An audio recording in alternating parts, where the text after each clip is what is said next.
I am very delighted and proud कि आज आप लोगों के सामने श्याम सर आए हुए हैं। ट्रेनिंग की डेट आ चुकी है कल रात को ही, फिर भी इन्होंने अपने व्यस्त शेड्यूल से टाइम निकाला। Please give him a good अपलॉड्स।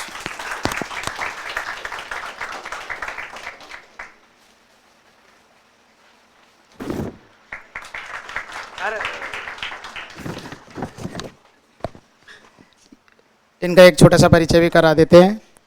बहुत कम लोग हैं जिनको मैं एग्ज़ाम से पहले ही बता देता हूँ कि यू डिज़र्व इट, उनमें से एक ही है, ठीक है। And I am really very happy that he has been selected because he I feel he deserved it. ठीक है सर, लीजिए सर। जो आज का ये जो मेरा सेशन रहेगा उसके अंदर अपन क्या डील करेंगे कि पहली चीज़ तो छोटे छोटे जो ट्वीक्स होते हैं जो आपको आधे और एक नंबर की एज दे जाते हैं आपकी तैयारी में हर एक सब्जेक्ट के अंदर। तो first thing will discuss about that. और दूसरी चीज़ अपन सब्जेक्ट वाइज डिस्कस करेंगे कि हर सब्जेक्ट को मैंने कैसे डील करा था और क्या चीज़ मुझे सही लगी और क्या चीज़ मुझे गलत लगी, तो अपन वो सारी चर्चाएं करते हैं।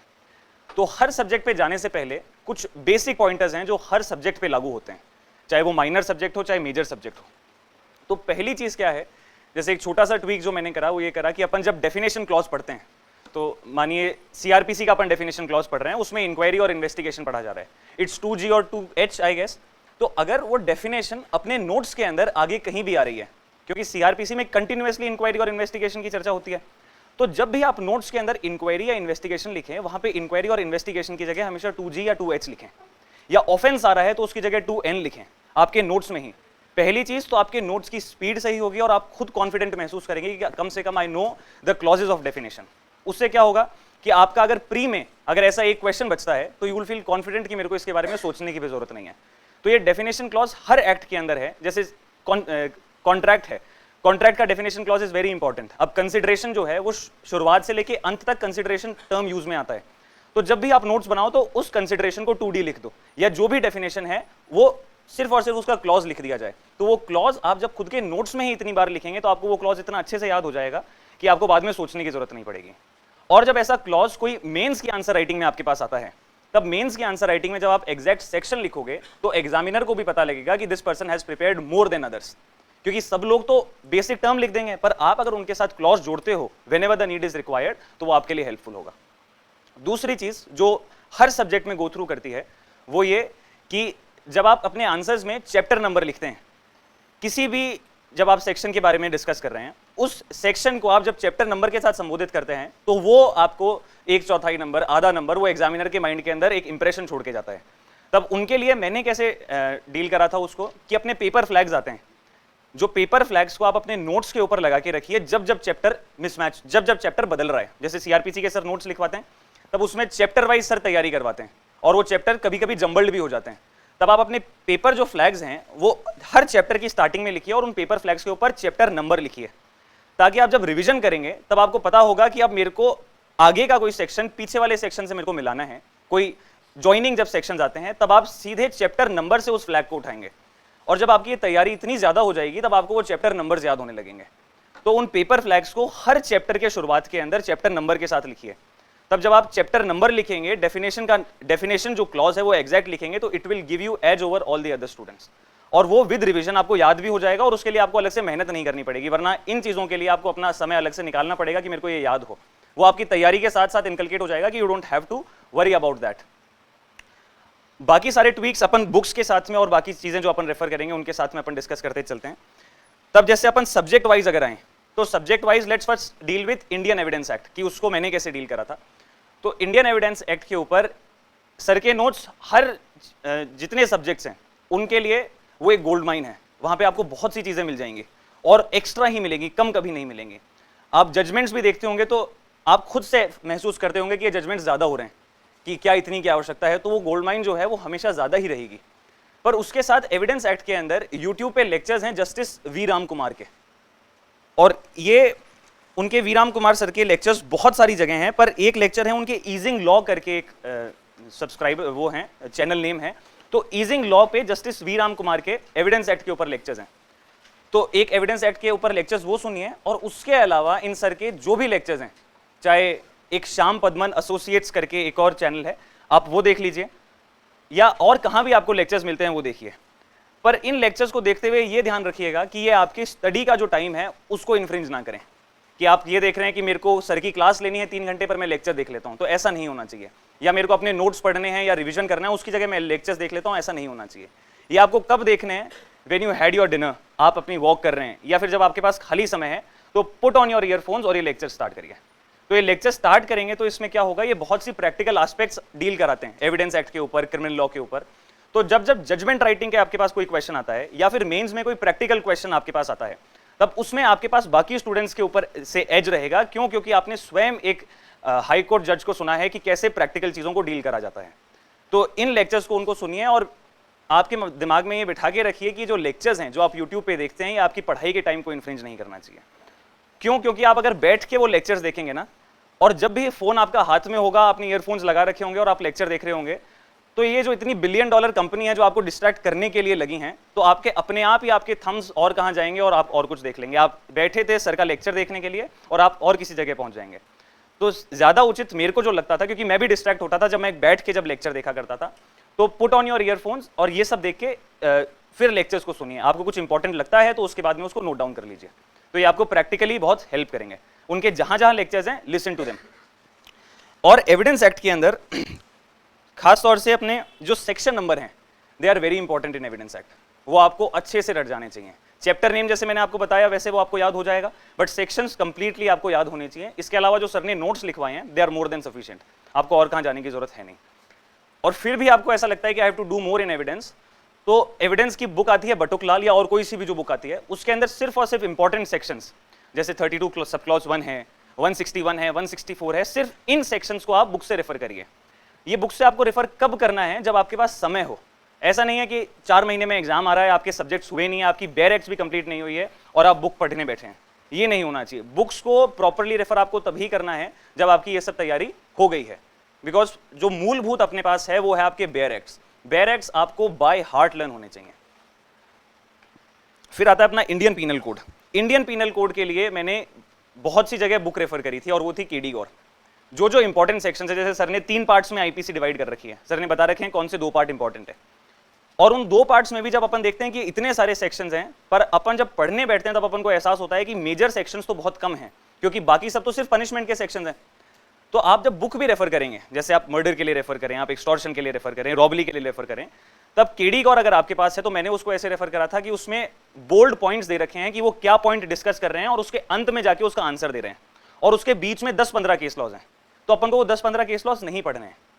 अपन को बुक रेफर्स बहुत स्मार्टली करनी है। उसमें क्या करना है कि आपने बोल्ड पॉइंट पढ़ा तो अपन को समझ आ गया कि हाँ ये किस चीज के बारे में डिस्कस करने वाला है। फिर जब उसका आंसर जब वो एंड में देगा, क्योंकि बुक के अंदर क्या है, वो रिबटिंग पॉइंट्स भी डालते हैं और जो पॉइंट्स हैं जो सपोर्ट कर रहे हैं वो पॉइंट्स भी डालते हैं। तो आपको सिर्फ और सिर्फ जो फाइनल कंक्लूजन है अपन को वो देखना है। क्यों? अपन को जूरिस्ट नहीं बनना है, अपन को बहुत ज्यादा ज्ञानी नहीं बनना है। अपन को इस 1 साल के अंदर सिर्फ और सिर्फ एग्जाम निकालना है। ज्ञानी बनने के लिए बहुत समय मिलेगा अपन को जीवन में। तो सिर्फ एंड पॉइंट देखिए और वो मेजर पॉइंट देखिए। और सर जैसे नोट्स के अंदर 1 पेज छुड़वाते होंगे कि ये आप खुद से लिखिएगा, तो उसको खाली नहीं छोड़ना है, उसको इन सब चीजों से भरना है। तो ऐसे करोगे तो आपको बुक पढ़ने में भी समय वेस्ट नहीं होगा और आपकी आईपीसी बहुत अच्छे से प्रिपेयर हो जाएगी। और केडी गौर या इसके अलावा कोई बुक आप उठाएंगे तब उसमें आपको प्रैक्टिकल क्वेश्चंस बहुत अच्छे से मिल जाएंगे। और आईपीसी के लिए एक सिंगल्स की अनसॉल्व्ड क्वेश्चंस की बुक आती है प्रीवियस ईयर की, मेंस की, जिसके अंदर हर स्टेट के क्वेश्चंस होते हैं। तो उसके आईपीसी के क्वेश्चन जरूर से करिए। और जो आईपीसी के क्वेश्चंस नहीं आए, क्योंकि वो प्रैक्टिकली क्वेश्चंस होते हैं, नहीं आए तो उनको सर से पूछिए, अपने कलीग से पूछिए, अपने सीनियर से पूछिए और थोड़ा सा उनके ऊपर माइंड स्टॉर्म करिए कि इसमें क्या हो सकता है। आईपीसी के प्रैक्टिकली क्वेश्चंस उसके अंदर दे रखे हैं हर स्टेट जुडिशरी के। तो ट्राई ये करिए कि आईपीसी जब आपकी चल रही हो, आपकी आईपीसी हो गई सबकी, आप होगी, तो जिनकी नहीं हुई है वो तो ये करिए जब सर पढ़ाएंगे आईपीसी उसके साथ साथ हर टॉपिक के क्वेश्चन उस बुक में से कंप्लीट करिए। और जिनकी हो गई है वो ये करिए टोटल नंबर ऑफ क्वेश्चंस देखिए आईपीसी में कितने हैं और उनको डे के हिसाब से डिस्ट्रीब्यूट कर लीजिए कि I have to do not more than 3 और 4 क्वेश्चंस अ डे। तो वो आपके ऊपर बर्डन भी नहीं होगा और वो बहुत ईजी भी होगा। और जिनको क्रिमिनल पढ़ने में इंटरेस्ट आता है उनको उस चीज पे माइंड स्टॉर्म करने में भी मजा आएगा कि ये प्रैक्टिकल प्रॉब्लम है, इस पे क्या सेक्शंस लग सकते हैं, क्या हो सकता है। आप ये करोगे तो जो आपका चार्ज राइटिंग है, चार्ज फ्रेमिंग जो होगा, उसमें भी आपको एडवांटेज मिलेगा, क्योंकि आपका दिमाग उसी हिसाब से वर्क करेगा कि अगर मेरे पास कोई प्रैक्टिकल क्वेश्चन आता है तो मैं चार्ज फ्रेम कैसे करूं। वो क्वेश्चन करिए, वो सर से पूछिए और आप साथ में डिस्कस करिए, तो वो आईपीसी के लिए बहुत अच्छी चीज होगी। और आईपीसी में जो एक सेकंड पार्ट है जो सर अक्सर कहते हैं कि वो इतना ज्यादा इंपॉर्टेंट नहीं है, तो उसको भी मेरा मानना यह है कि पढ़ना है। अगर सर बोल रहे हैं कि इतना ज़्यादा इंपॉर्टेंट नहीं है, इसका मतलब ये नहीं है कि उसको पढ़ना नहीं है, पढ़ना तो है ही, पर बाकी दो पार्ट्स को ज़्यादा पढ़ना है। क्यों? क्योंकि जैसे प्री के अंदर क्वेश्चन थे, प्री के अंदर I believe there were 2 questions from that part. तो जिन लोगों ने ये बात सुन के कि वो इतना इंपॉर्टेंट नहीं है वो नहीं पढ़ा और उनके 1 नंबर कम आए और 1 नंबर से वो कट ऑफ से बचे, तो we can feel the regret in them कि अगर मैं वो पढ़ लेता तो क्या होता। तो वो इतना इंपॉर्टेंट नहीं है, दैट डज नॉट मीन्स कि अपन को पढ़ना ही नहीं है, पढ़नी हर चीज है, बट कितने फर्वर और कितने ज्यादा जोश के साथ पढ़नी है वो अपन को डिसाइड करना है। तो पढ़िए सब। फिर अपन आते हैं नेगोशिएबल इंस्ट्रूमेंट्स एक्ट के ऊपर। तो नेगोशिएबल इंस्ट्रूमेंट्स एक्ट में जो एक चैप्टर अपना 17 आता है वो बेयर एक्ट से और सर के नोट से सफिशिएंट इनफ है, पर उसके साथ साथ कुछ इंपॉर्टेंट जजमेंट्स हैं एनआई के अंदर, जैसे एफ कॉन्स का जजमेंट हो गया, मीटर्स इंस्ट्रूमेंट वाला जजमेंट हो गया, राजेश भाई वाला जजमेंट हो गया। तो ये जो कुछ जजमेंट है इनको आप ऑनलाइन पढ़िए खुद से, क्योंकि अगर 1-2 जजमेंट भी आप ऑनलाइन पढ़ते हैं ना तो उनके अंदर जैसे मीटर्स वाला ही जजमेंट है तो उसमें बहुत ब्यूटीफुली चैप्टर 17 को समझा रखा है, 138 को समझा रखा है। तो जब आप 1-2 जजमेंट भी एनआई के पूरे पढ़ लेंगे ना तो आपको अपने आंसर्स में खुद ब खुद एज दिखने लग जाएगा उन लोगों से जिन्होंने सिर्फ बेयर एक्ट पढ़ी है। तो एनआई के अंदर जो इंपॉर्टेंट जजमेंट्स हैं 3-4 सर ने जो लिखवाए हैं वो जरूर से करिए। सारे जजमेंट्स नहीं पढ़ने हैं, कुछ इंपॉर्टेंट जजमेंट्स वो आप इतनी तैयारी करते हैं आपको खुद को आभास हो जाता है कि क्या जरूरी है क्या नहीं है, क्या कितना जरूरी है क्या नहीं है। तो जो जजमेंट आपको एकदम इंपॉर्टेंट लगे उन जजमेंट्स को पूरा पढ़िए, और पूरा ना भी पढ़ो तब आपको उन जजमेंट्स का ऑनलाइन कहाँ भी ब्लॉग मिल जाएगा। जब आप जजमेंट लिखेंगे तो उसका किसी ना किसी ने आर्टिकल लिखा हुआ मिल जाएगा, इतने सारे आर्टिकल्स रहते हैं इंटरनेट पे, तो वो आर्टिकल्स पढ़िए तो एनआई आपका वैसे प्रिपेयर हो जाएगा। फिर अपन बात करते हैं कॉन्स्टिट्यूशन ऑफ इंडिया पे। तो कॉन्स्टिट्यूशन में पहली चीज, मैंने जब तैयारी करी थी तो आई डेंट हैड इनफ टाइम कि मैं कॉन्स्टिट्यूशन सर की क्लासेस से पूरा पढ़ता, क्यों हमारा प्री भी जल्दी आ गया था और फिर मेंस में भी इतना समय नहीं था, और कॉन्स्टिट्यूशन अपन क्लास में पढ़ते हैं तो it takes a lot of time.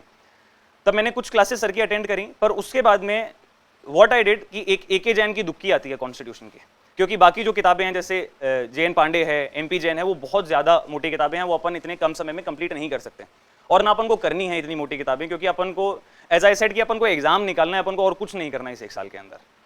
तो जब आप ए.के. जैन पढ़ेंगे ना तो उसमें टॉपिक वाइज नोट्स की फॉर्मेट के ऊपर उन्होंने बता रखी है हर चीज़। तो उसमें क्या करिए आप, वो जो नोट्स की फॉर्मेट में जब बता रखे हैं तो उसके खुद से हैंड रिटन नोट्स बनाइए। जैसे आर्टिकल 14 है तो आर्टिकल 14 के ऊपर 3 पेज के आपने नोट्स बना लिए, उसमें 4 इंपॉर्टेंट जजमेंट्स आ गए। स्टेट की डेफिनेशन है, उसमें आपने एक इंट्रोडक्शन तैयार कर लिया, 3 जजमेंट जो इंपॉर्टेंट है वो तैयार कर लिया, और एक पर्पस या फिर जो भी एक शुरुआत का जो इंट्रोडक्शन सा होता है वो आपने प्रिपेयर कर लिया। तो हर मेजर टॉपिक के उस ए.के. जैन की किताब से 2-2, 3-3 पन्ने, 2-2, 3-3 पन्ने तैयार कर लो। अब जब उन्हीं का आप रिवीजन कर लोगे ना तो आप ये पाएंगे कि जो पिछले साल के मेंस के पेपर हैं कॉन्स्टिट्यूशन के, आप हर एक क्वेश्चन सॉल्व कर सकते हैं, क्योंकि कॉन्स्टिट्यूशन के अंदर वो इतने प्रैक्टिकली क्वेश्चंस नहीं पूछते हैं। कॉन्स्टिट्यूशन में वो यही पूछते हैं कि आर्टिकल 14 समझा दीजिए, इमरजेंसी समझा दीजिए, प्रेसिडेंस रूल समझा दीजिए, बाकी सारी चीजें जो होती हैं। तो ये वो सब चीजें हैं जो आप टॉपिक वाइज भी 2-3 पन्ने अगर खुद के प्रिपेयर करते हैं तो वो हो जाती हैं। तो आपकी क्लास बची है, आपके पास समय है, तो सर के साथ नोट्स बनाइए, और उसके साथ साथ जो इंपॉर्टेंट टॉपिक्स हैं जैसे अब एग्जीक्यूटिव वाला है, पार्लियामेंट वाला है, तो ये वी ऑल नो कि अपन को इसमें नोट्स पढ़ने की, बुक्स पढ़ने की जरूरत नहीं है। जब अपन बेयर टेक्स्ट पढ़ेंगे कॉन्स्टिट्यूशन का, it's more than sufficient. But state की डेफिनेशन है, इमरजेंसी के प्रोविजंस हैं, अमेंडमेंट के प्रोविजंस है, इसके अंदर वी नो कि अपन को कुछ ना कुछ पढ़ने की आवश्यकता है, तो सर नोट्स पढ़ाएंगे, that's more than enough. But उसके साथ साथ वो एज कैसे लाओगे आप अपने आंसर्स के अंदर, वो तब लाओगे जब आपने कुछ एक्स्ट्रा पढ़ रखा होगा। क्योंकि इस क्लास में भी आई होप सो कि 400-500 बच्चे होंगे, 400-500 बच्चे सर की क्लास में हैं, और सर की क्लास के ही बच्चे अगर आधे बच्चे भी सर की बात मानने लगे तो आधे बच्चे भी पास नहीं होंगे, सीट्स तो बहुत लिमिटेड आएंगी। और वो तो सिर्फ और सिर्फ इस संस्था की बात है, जयपुर की बात है। इसके अलावा भी कितने स्टूडेंट्स हैं जो हर कोई अपने गुरु की बात मानेगा, जरूरी नहीं है वो पास होगा। जो गुरु की बात मानेगा और उसके साथ साथ खुद भी मेहनत करेगा वो पास होगा, क्योंकि मानने वाले तो बहुत है, सबके लिए सीट्स नहीं है, बहुत लिमिटेड सीट्स हैं, उसके लिए हर सीट के लिए आपको फाइट करना है। और हर सीट को, जैसे सर अक्सर क्लास में बताते हैं कि हर सीट को आपको ऐसे नहीं देखना कि अगर 140 सीट्स आ गई तो 140 आर माइन। आपको अपनी कैटेगरी की देखनी है कि मेरे को कितनी सीट्स हैं और किस सीट के अंदर मेरे को चाहिए। Fight for that. आप खुद के बैच में, खुद की क्लासरूम में कंपटीशन करेंगे, हेल्दी कंपटीशन करेंगे, तब जाके आपको एडवांटेज मिलेगा। और सर जो बता रहे हैं वो फॉलो करो, पर उसके आगे जाके बढ़ो, तब जाके वो एज मिलेगा और तब जाके आप अचीव कर पाएंगे। उसके बाद में आते हैं अपन लॉ ऑफ लिमिटेशन में। लॉ ऑफ लिमिटेशन के अंदर, जैसे इस बार का जो हमारा मेंस का पेपर था उसके अंदर एक क्वेश्चन आया था जिसके अंदर लिमिटेशन पीरियड पूछा था हमसे, जब वार्ड की डेथ हो जाती है तब क्या लिमिटेशन पीरियड रहता है और फ्रॉम व्हेन इट स्टार्ट्स। तब जो भी लोग लिमिटेशन पढ़ते हैं वो अक्सर शेड्यूल को इतना इंपॉर्टेंट नहीं समझते हैं। वो सिर्फ और सिर्फ ये देखते हैं कि हाँ इन चीज़ों का 3 साल है, इमूवेबल प्रॉपर्टी का इतना है, मूवेबल का इतना है, मॉर्टगेज वाला इतना है। वो नहीं देखते हैं कि ये कब से स्टार्ट हो रहा है। अपन लिमिटेशन एक्ट पढ़ा, कुछ लोग शेड्यूल भी नहीं पढ़ते हैं, और पढ़ते हैं तो इतना अच्छे से नहीं पढ़ते हैं। But schedule is very important. Schedule जो मेंस के अंदर वो जो 3 मार्क्स का क्वेश्चन था ना, it was new for those people जिन्होंने वो शेड्यूल नहीं पढ़ा था। जिन्होंने पढ़ा था उन्होंने उस 3 में से 3 स्कोर कराए, क्योंकि मात्र 2 सवाल थे कि लिमिटेशन पीरियड क्या है और वो कब से स्टार्ट हो रहा है। तो इसमें एग्जामिनर की सब्जेक्टिविटी कहाँ भी नहीं आती है। जिसने एग्जैक्ट वो लिख दिया उसको 3 में से 3 मिल गए। तो लिमिटेशन एक्ट के अंदर बेयर एक्ट से अपन को एक्ट जो पढ़ना है वो तो पढ़ना ही है, और उसके साथ साथ शेड्यूल अच्छे से प्रिपेयर करना है। जब अपन शेड्यूल पढ़ेंगे तब अपन ये पाएंगे कि उसके अंदर बहुत सारे लिमिटेशन एक्ट हैं और बहुत सारे प्रिस्क्रिप्शंस हैं। उसमें अपन इंपॉर्टेंट कैसे खोजें, उसके लिए व्हाट आई डिड कि प्री की सिंगल्स की किताब आती है जिसमें सब्जेक्ट वाइज उन्होंने डिस्ट्रीब्यूट कर रखा है। सिंगल्स पब्लिकेशन की किताब है, पार्ट्स में आती है, जिसमें एक लिमिटेशन का भी एक उनका पार्ट आता है। उस लिमिटेशन वाले पार्ट के अंदर आपको ये क्वेश्चंस मिलेंगे कि कौन से लिमिटेशन का पार्ट कब से स्टार्ट होता है, कि इसमें कितना ईयर है, इसमें कितना ईयर है। तो जो क्वेश्चंस जो प्रीवियस ईयर में या अभी पूछे गए हैं लिमिटेशन के, उनको आप हाईलाइट करो अपने शेड्यूल में। क्यों? क्योंकि अगर वो पूछे गए हैं, किसी भी स्टेट में पूछे गए हैं, that means they are somehow important. जो बिल्कुल नहीं पूछे गए हैं उनको फिर भी अपन नजरअंदाज कर सकते हैं, पर वो जो क्वेश्चंस आए हुए हैं उनको अपने शेड्यूल में हाईलाइट करो, और उनका लिमिटेशन पीरियड और वो कब स्टार्ट हो रहा है ये जरूर से पढ़ो। कब स्टार्ट हो रहा है इसको मत भूलना। क्यों? क्योंकि जिस हिसाब से पैटर्न बदल रहा है एग्जाम का, सीधे क्वेश्चंस आना उनकी बहुत कम चांसेस हैं कि आपसे सीधे पूछ लिया जाए कि ये ऐसा केस है, इसका लिमिटेशन पीरियड कब स्टार्ट होगा। उसमें जरूर से पूछा जाएगा कि ये कहाँ से स्टार्ट होगा। तब उनको साथ में पढ़ो और वो जो सिंगल्स की किताब है उससे हाईलाइट करते हुए चलो। तो लिमिटेशन पीरियड और उसके अलावा जो एक्ट है उसके लिए सर के नोट्स और bare act is more than sufficient, उसके अलावा जाने की जरूरत नहीं है। फिर एक इंपॉर्टेंट आता है interpretation of statutes. Interpretation of statutes हो गया आप लोगों का? तो इंटरप्रिटेशन ऑफ स्टैट्यूट्स में सर आपको नोट्स लिखवाएंगे। उसके अंदर बहुत सारे रूल्स हैं, माइनर रूल्स हैं, मेजर रूल्स हैं, डिफरेंसेस हैं और बहुत सी चीज़ें हैं। तो उसमें जो मेजर रूल्स सर लिखवाएं तो कम से कम ये करिएगा कि मेजर रूल के अंदर सर 5 से केसेस लिखवाएंगे, पर उनमें से एक केस आप इंटरनेट से पढ़िएगा। जो चाहे गोल्डन रूल लिखवाएं चाहे कुछ भी लिखवाएं, उसमें वो केस का नाम लिखिएगा, और इंटरप्रिटेशन ऑफ स्टैट्यूट्स के नाम से बहुत सारे ब्लॉग्स आ जाएंगे जिसमें उस केस को डिस्कस कर रखा होगा। क्योंकि सर जो नोट्स में लिखवाएंगे तो सर के लिए भी पॉसिबल नहीं होगा कि अगर सर इतने केसेस लिखवाते हैं तो हर केस को बहुत अच्छे से डीपली डेल्व करें कि इसमें फैक्ट्स क्या था क्या नहीं था, वो चीज़ समझाए जाए।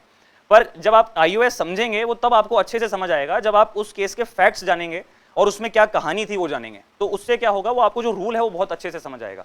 तो जरूरी नहीं है अपन को 5-6 केस लॉ सारे पढ़ने हैं, कम से कम एक केस लॉ हर एक रूल का इंटरनेट से पढ़ो।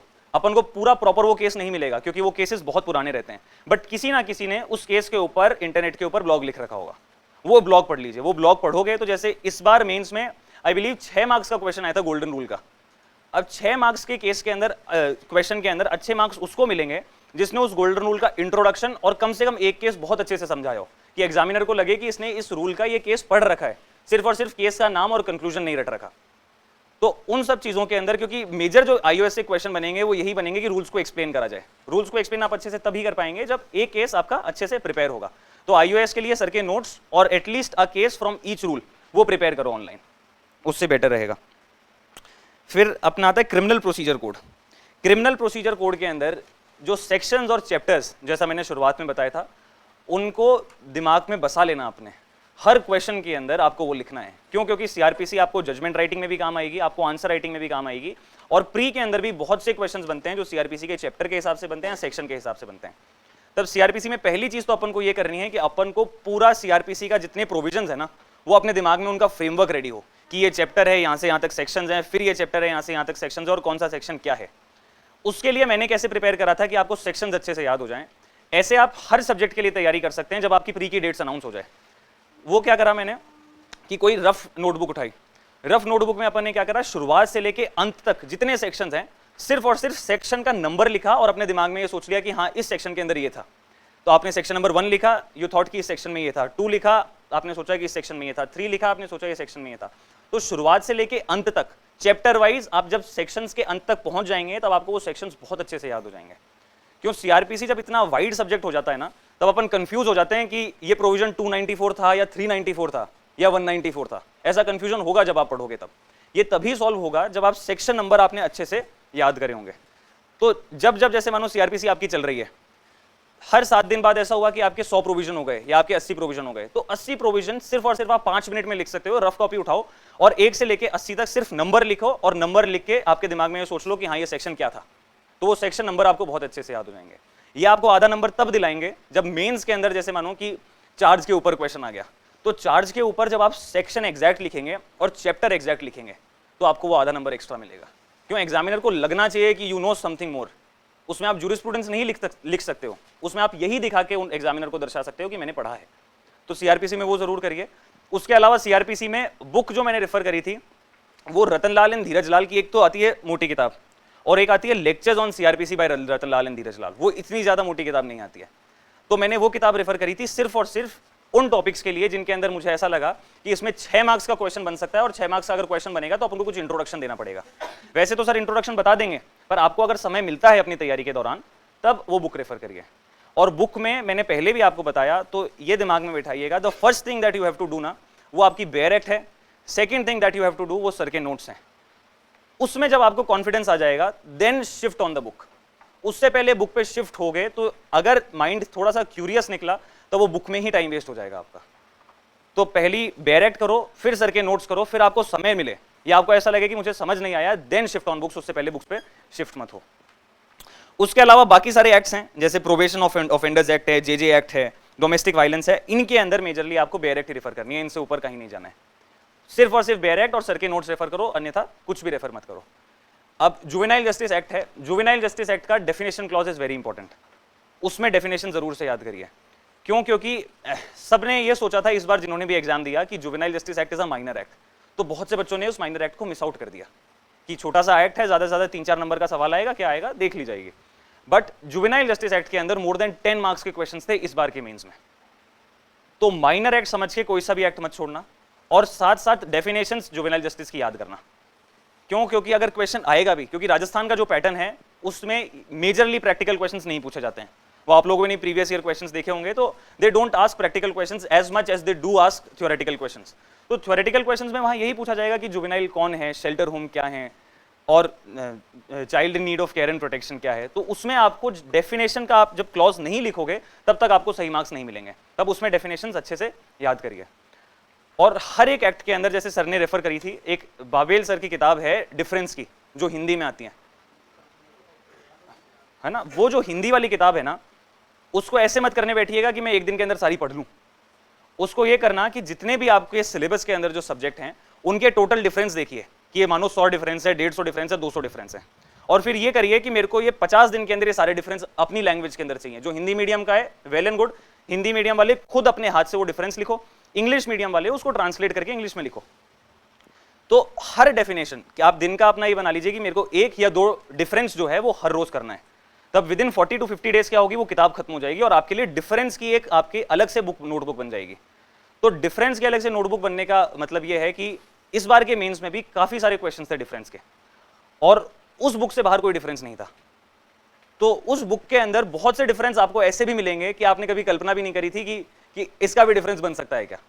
तो अगर ऐसे क्वेश्चंस आपके पास आते हैं ना, तो वो बच्चा एज में रहेगा जिन्होंने वो किताब पढ़ी है, और इंग्लिश मीडियम वालों ने जिन्होंने उस किताब को पढ़ के ट्रांसलेट करा है। तो उस किताब को डेली एक हैबिट में बनाइए कि मेरे को 2 या 3 डिफरेंस हर रोज करने हैं, और डिफरेंस को हमेशा लाइन ड्रॉ करके करना है। आप पॉइंटर्स में करेंगे तो मार्क्स नहीं मिलेंगे, लाइन ड्रॉ करके करोगे तभी मार्क्स मिलेंगे। और डिफरेंस में मान के चलिए अच्छे मार्क्स तब मिलेंगे जब मानो कि 2 नंबर का क्वेश्चन है डिफरेंस का, क्योंकि इस बार 6 मार्क्स के क्वेश्चन के अंदर 3 क्वेश्चन आ गए थे डिफरेंस के, तो हर क्वेश्चन 2 मार्क्स का हुआ। तो जब 2 नंबर का क्वेश्चन है ना, तो उसमें कम से कम आपको 5 डिफरेंस लिखने हैं, कम से कम आपको 4-5 डिफरेंस जब आप लिखोगे तब जाके वो नंबर मिलेंगे। तो 4-5 डिफरेंस आपके तब प्रिपेयर होंगे जब आप ये किताब बहुत अच्छे से पढ़ोगे, और उनके अलावा भी आप समझोगे कि हाँ डिफरेंस क्यों आ रहा है। ये आपको कॉन्ट्रैक्ट में बहुत अच्छे से हेल्प करेगी, क्रिमिनल के अंदर बहुत अच्छे से हेल्प करेगी। तो उस किताब की आज से डेली हैबिट बनाइए कि वो डिफरेंस 2-3 डिफरेंस मैं हर रोज के करूं, क्योंकि 2-3 आप करोगे तो उसमें इतना समय नहीं लगेगा और आपको पता भी नहीं लगेगा मैंने कब वो किताब पढ़ ली, वो एक्स्ट्रा बर्डन नहीं होगा आपके पास। अब पढ़ने के ऊपर आई सॉ वीडियो वंस मेरी तैयारी से पहले, वो आपको यूट्यूब पे बहुत इजीली अवेलेबल हो जाएगी। एक मार्टी लॉबडेल की एक वीडियो थी, स्टडी स्मार्ट स्टडी लेस। ये 1 आवर की वीडियो है जिसके अंदर ही वेरी ब्यूटीफुली पॉइंट्स आउट कि आपको पढ़ना कैसे है। वो बहुत छोटे छोटे ट्विक्स बताते हैं। मार्टी लॉबडेल, MARTY LOBDEL, मार्टी लॉबडेल का एक वीडियो है, स्टडी स्मार्ट स्टडी लेस। ये वीडियो जरूर देखिए समय निकाल के, और ये वीडियो देखना अपने लेक्चर का और अपने पढ़ाई के समय में से मत देखना, ये तब देखना है व्हेन यू आर फ्री, तब वो वीडियो देखिएगा। और उसके अंदर आपको वो जो बताए ना, वो कुछ कुछ चीजें आप अपनी पढ़ाई के अंदर इनकलकेट करिएगा, वो आपको बहुत हेल्प करेंगे। वो आपको बताते हैं कि कितना समय आप पढ़ सकते हो, क्या अटेंशन स्पैन है, उसके बाद आपको रुकना है, कैसे आपको अपना एनवायरनमेंट बनाना है पढ़ाई का, तो वो देखिए, वो आपको बहुत ज्यादा हेल्प आउट करेगी। हाँ, उसके अलावा एक रिवीजन का बहुत अच्छा मैंने ड्यूरिंग आवर प्रिपरेशन मैंने अपनाया था कि रिवीजन कैसे करा जा सकता है। तब जैसे मानो कि आपकी यहाँ सर की क्लास हुई, तो जो ऑफलाइन पढ़ रहे हैं बच्चे, तो आप क्या करो कि सर की क्लास खत्म होने के बाद when you go to home, the first thing that you should do is कि जो सर ने आज पढ़ाया उसको 15-20 मिनट में फिर से पढ़ लो। ऑनलाइन जो पढ़ रहे हैं वो टेक अ 5 मिनट्स ब्रेक, कि जब क्लास ओवर हो गई उसके बाद में जो सर की क्लास में जो डिस्कशन हुआ, जो पढ़ाई हुई, उसको एक बार फिर से पढ़ लो। वो जो रिवीजन होगा वो आपका सबसे कम समय लेगा और आपके मन में एक ये तसल्ली देगा कि मेरे आज का एक रिवीजन हो गया है। तो जस्ट क्लास ओवर होने के बाद में आपको ये कॉन्फिडेंस होगा कि मैंने खुद से मेरी सेल्फ स्टडी के अंदर एक रिवीजन कर लिया है, तो आपका पूरा दिन मोटिवेटेड रहेगा और आपका एक रिवीजन उसी दिन हो जाएगा जब सर ने पढ़ाया। क्यों? क्योंकि आप समय के बाद में जब पढ़ेंगे तो हो सकता है कि सर जैसे बहुत सी स्टोरी सुनाते हैं बीच बीच में, वो रात तक आते आते धुंधली हो जाएं कि कौन था, क्या था, क्या नहीं।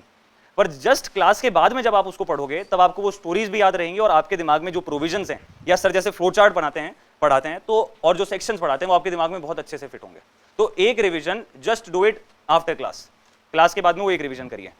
और जिनकी सुबह की क्लास होती है, तो what I used to do कि क्लास, क्या अपना क्लास का जो ये लेक्चर होता है ना, ये इतना ज्यादा मेंटली एंगेजिंग नहीं होता जितना अपन खुद से पढ़ते हैं।